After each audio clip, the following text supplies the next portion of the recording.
In this video, we're going to talk about how you can stay you and not get swept away in the emotional storm around your family this holiday season. So Thanksgiving's coming up and a lot of us are feeling nervous of how's it going to go, because we know these cycles that play out over and over again. Luckily for you, the very cycle and the very predictability of the cycle is your edge. And we're going to talk about today family systems theory, which talks about these same repeated patterns that families play out, and internal family systems, how internally we've learned to respond to them to help you break the cycle, to help you break out of the role. Because the very predictability of the cycle is the thing that helps us to anticipate the cycle and then do something differently. The issue is that most of the times we know we want to act differently. We know we want to be more assertive. We know we want to remove ourselves from the conversation, but we don't actually plan it out and play it out. So when the moment comes, we just get sucked back in. I remember this realization that I had when I was doing research for my undergraduate degree in psychology, that I was researching habits and automaticity. And I learned that habits and our actions are not predicted by our intention, not by what we want to do or what we feel like we want to do. Our habits and our actions are most predicted by our environment. And this is not just a physical environment, it's a relational, emotional environment. And this explains why when you get around certain family members, and especially the more family members there, the easier it is, we get snapped back into this rigid role. But let's look at how these roles get formed in the first place. And this is all the framework of family systems theory, especially Bowenian family systems theory. Murray Bowen said that the goal of any system is to maintain balance and homeostasis. And so when one piece of the system is out of whack, it shows up in another part of the system. So for example, right, if one of the wheels on my car is flat, the other tires are actually going to take more pressure, or maybe the axle is going to take more pressure. And this is what happens in the families. For example, when mom and dad aren't communicating well and there's tension between mom and dad, what happens? The tension oftentimes gets absorbed by the most vulnerable member of the family. I know this is what happened to me when I was little. There was some conflict between my parents, and I absorbed it. I became really depressed when I was in 5th grade because I was kind of like an emotional sponge. And then I took on the role of the problem child. So I got scripted into this narrow role of the problem child of, we got to help John Paul, we got to fix John Paul. Maybe not so much fix John Paul, but we got to resolve this issue with JP. So the whole family could focus on John Paul rather than focusing on the marital issues, the relational issues. And so when we get scripted into these narrow roles, it maintains homeostasis and balance in the family, but at the cost of individuals being their own unique selves. You see, we do all have the capacity within us to be free. That's why we hear so often, you have it within, you have it within, you have it within you. Stop looking elsewhere, stop looking elsewhere. And it's really frustrating to hear that because it's not very helpful knowledge. We actually need guidance, but it's true. But when we grow up in an environment that's constrained and polarized by strong emotions and extreme beliefs, we then get pushed and we experience the anxiety. So the family system, and this isn't about intention, this is just how systems work. When the family system is strained, in order to maintain homeostasis, because of the strain, rigid roles are taken on.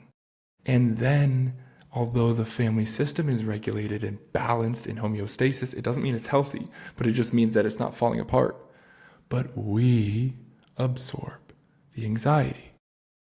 And this is why sometimes there can be siblings where it's like one sibling is a super high performer and another sibling is a very low performer, right? It's like you have the golden child and then you have the problem child. And really what happens is one child takes on the role and all the anxiety goes into performing. But because kind of all the performance is taken up, then another child gets pushed into this role of underperforming. Anytime there's extreme emotion, and it's not dealt with in a healthy communicative pattern, and instead it's ignored and repressed, it goes into the system, and the system is made up of us. And so this is the way family systems theories work. Murray Bowen's core concept to his family system theory is the idea of differentiation of self. He said that the goal of the family is to help the individual child get to the point, almost to graduate from the family, where they can say, I am both an individual and I'm a member of the family, without having to sacrifice one for the other. He said that every human being has a dimension of individuality, this own uniqueness. We stand on our own feet. And communalness, relationality, dependence. So we all of us have this aspect of dependence, community, and independence, autonomy. We all are wrestling with this experience of togetherness and separateness. And he said what happens when issues arise is when it's a highly charged emotional environment, when it's very reactive. Issues arise because children are forced into one of the two poles, into reactivity, into either being a hyper individual, and we see this all over in our culture, right? This emphasis on individuality and autonomy, this hyper individuation, or hyper communalism, hyper groupthink. And this is people who have a really hard trouble thinking for themselves. But he said that these are not healthy and unhealthy, they're just different. Because what we need is interdependence. The ability to say, I'm my own person, and I'm a part of a community, without sacrificing one for the other. When we grow up in emotionally charged situations, a really good example of this is like a kid falls down. The kid looks up to mom, right? And oftentimes, if it's a minor hurt, the child's reaction will depend not on the hurt, but on the parent. So if the mom runs over and says, oh no, oh no, no, the baby will start crying. That's emotional vulnerability, and the child is absorbing and expressing the anxiety of the mother. On the other hand, if the kid falls down and the parent says, you're fine, walk it off, the kid will get up, brush himself off. But what the kid is learning there is that my internal state doesn't really matter. So both of these things are reactivity. The child's expression is a response of the parent's feelings. Now, on the other hand, what a healthy response might be is if the kid falls down, for the parent to say like, hey, are you okay? Did that hurt? And the kid might say, no, I'm okay. Or the kid might start crying, or somewhere in the middle. This is what it means to respond rather than react, to be non-judgmental, to be non-emotionally charged. And so this is really the key idea. This idea wasn't as prominent when Murray Bowen was around, but it's mindfulness. The ability to observe what's happening without automatically reacting. The difference between a response and a reaction is automaticity. Are we thinking about it? Are we reflecting of it? Are we aware, or are we acting out of habit? In families that are highly emotionally charged, it's almost all action out of habit. So differentiation of self is the ability of a child to both be autonomous individually and together communally to say, I'm my own individual person and I'm a member of a group, without having to sacrifice one for the other. Something that you'll see oftentimes in families that are very emotionally charged is one of two things. You have either the rebel who rejects everything in the family and is like the exact opposite, or you have the conformist who essentially swallows the family whole and is a cookie cutter. Both of these are just extremes of undifferentiation because they're both reactive, just in different ways. One's overly reactive to autonomy, one's overly reactive to communalism. Murray Bowen said, we need to be in the middle. So this is one of the reasons why, if you want to be less reactive around your family, one of the first steps, I believe, is beginning a mindfulness practice. And I have some meditations on the page here. Because mindfulness is the skill that helps us to become aware of our experience without reacting to it. So differentiating of self is really the core quality. One of the other things that Murray Bowen talked about, he had 8 core concepts. We're not going to talk about them all today, but we'll talk about a few. The other core concept that he talked about was triangulation. And Murray Bowen said that a 2-person relationship is the most unstable form of relationship because anything goes wrong and the relationship falls apart. Right? This is what you see in dating. That's why there's so much anxiety in dating, is because when something happens in the relationship, there's no other supporting cast members. So what happens, he says, is that when 2 individuals are in a relationship, when tension arises in the relationship, if the members are reactive and they're not able to discuss the issue, they will draw in a third person. So pretend like this is two people, a third person. And this creates an emotional triangle. This happens all the time. For example, right? Close with a friend of mine. I'm having a hard time with that friend. It's really easy for me to call another friend and say, hey, Jimmy's bugging me. He's driving me crazy. I can't stand him. He's doing this, he's doing that, he's doing this. And then what happens is the relationship becomes more stable, as in it won't fall apart, but at the cost of it pulls a third person into that tension, and the issue will never get resolved. So as long as the issue is going between these two people, it's creating a triangle, cutting one person out and drawing the others close. Now, oftentimes what can happen is then there's a different issue, the triangle just changes, right? So triangulation is a very, very common pattern in families. Oftentimes what happens is mom and dad are having an issue, and mom or dad, a lot of times it can be mom, because women are more expressive, verbal, and emotional and relational. When mom is feeling a lack of intimacy with dad, she draws in a child.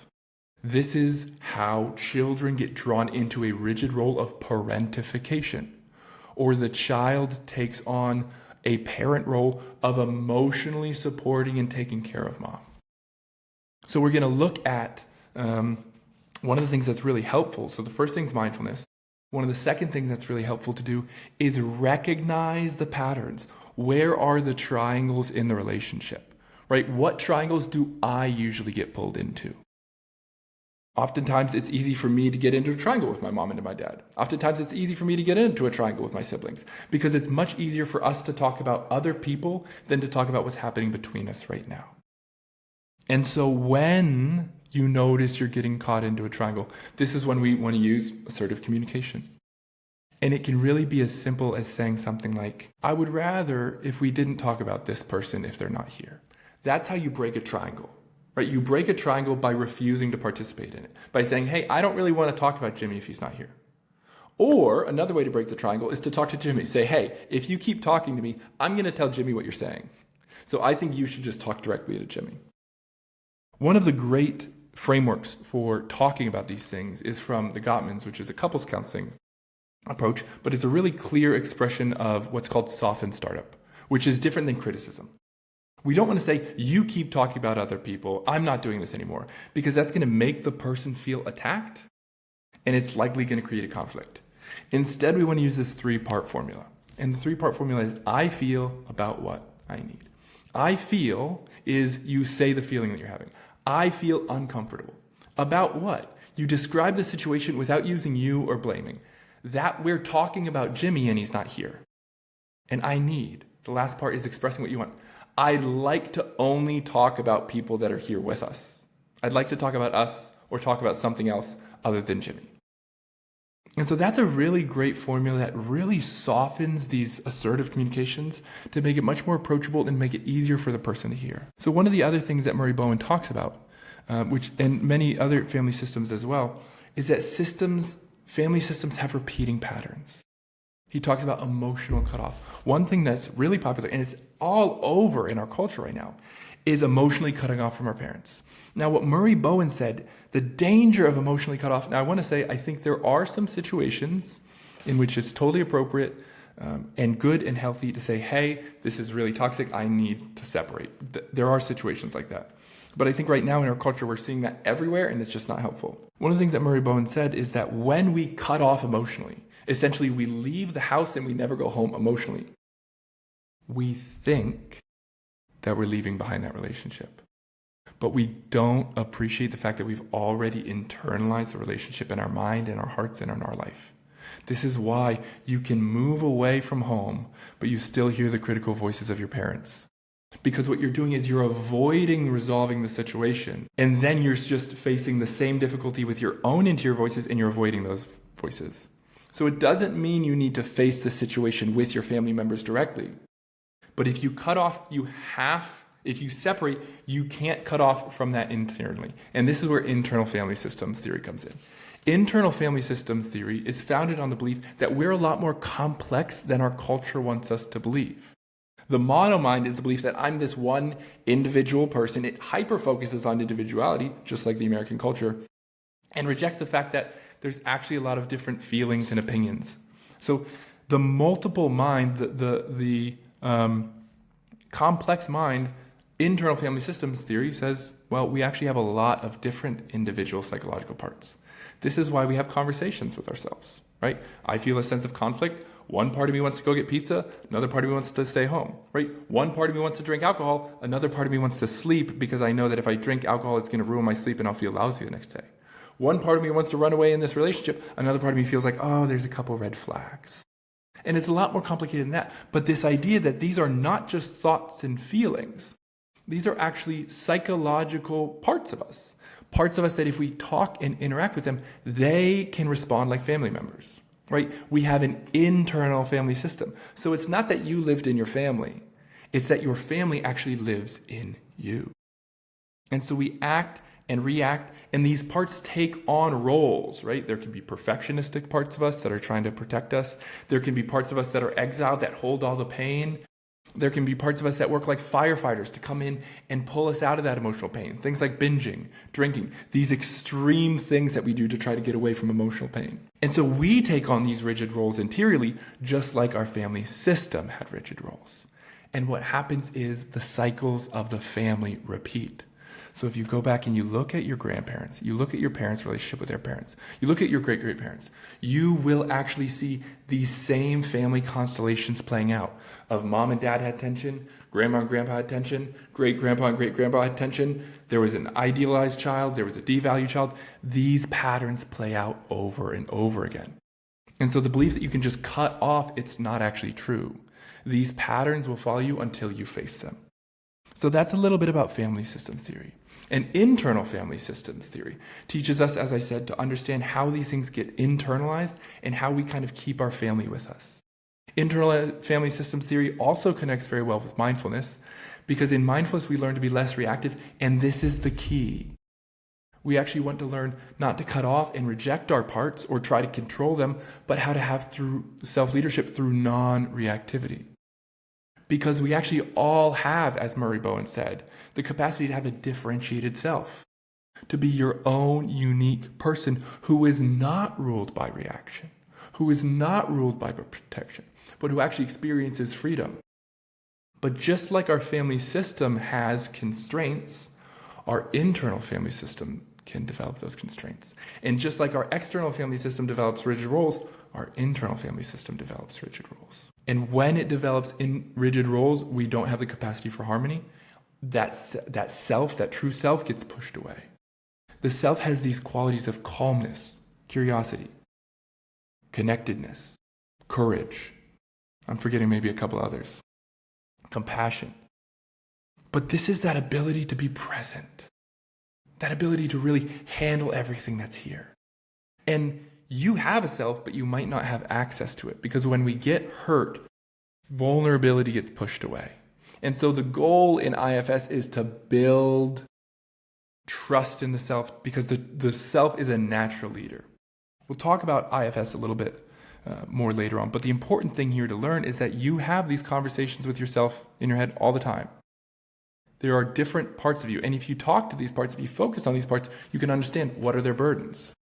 Parts of us usually have burdens of having an extreme role to be protective. They're in that manager role. They're trying to keep anxiety and difficult situations at bay. They're either in an exile role, they're holding all the painful emotions, or they're a firefighter. They come in and they get rid of all the problems when they happen by binging, by dissociation, by these extreme measures. And so what we can learn how to do is actually build a relationship with these parts. Because when we can understand how these parts developed and where they're stuck, what they're trying to protect us from, they can actually let go of their jobs. We can take on their jobs as adults, because oftentimes they're stuck in childhood, and actually experience self-connection, self-leadership, and harmony. And so this is where one of the greatest tools that I think is most helpful is journaling. We need to actually take time to integrate this work. We need to take time to step back and actually process it. We need to take time to actually work through this. So if this information is helpful for you, This is just a part of kind of wanting to talk it out, wanting to process some of it. I've made a 5-day challenge. This is called the 5-day resilience challenge. And this challenge walks you through the things that we're talking about today. The first day is about understanding internal family systems and external systems, how we get forced into these rigid roles. The second day is about practicing mindfulness, building our ability to be less reactive. The third day is about understanding how not to take the bait.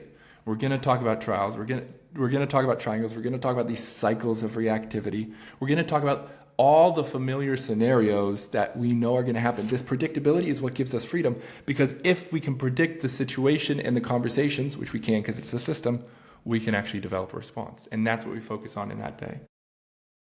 And then the final day is that assertive communication. Okay, so when those conversations come up, how can I respond differently? And then the fifth day, the last day, is bringing it all together. Through this challenge, I'll be giving you journal prompts. And what's more is that on each day, you're going to be journaling. And part of those journal responses is going to build a resilience plan for you. This is an explicit plan to say, these are the situations I know I can expect. Here are my coping skills to ground me and become regulated when my internal system is responding to my external system, when I'm getting pushed into this role, when these conversations are not the conversations that I want to have. Here's how we can predict what's going to happen, and I can practice a new assertive response, a grounding response, right? I can know what are my options. Again, we have the intention to change, but we haven't planned, so when the moment comes up, we don't know the action. And this resilience plan is a written plan that you're going to be able to have with you to avoid those stuck points, to break the role, and to rewrite the script. So if that sounds helpful, if that sounds interesting, check it out. Links in my bio. The first 100 people to sign up get $75. The first people that sign up get $25 off, so $50. It's a 5-day challenge, journaling each day, reflecting each day with some mindful practice. There's a community element where you'll all be together working, having support. There's some options for group calls. Everybody's going to be in on a group call at the end. We're going to talk. I'm going to be in the community. I'm going to be sending messages. I'm going to be sending reflections. I'm going to be journaling on with you guys. So I'm doing this with you. But it's something that I'm really excited about, because it's so easy to get around our family and lose ourselves. And this is a way of me wanting to help you to not get sucked in. So if you're interested, check the link in the bio. And let me know any questions that you have below. I'd love to answer them. Most importantly, thanks for being here. Keep it real, keep it raw, keep it radically human, and stay you. Peace.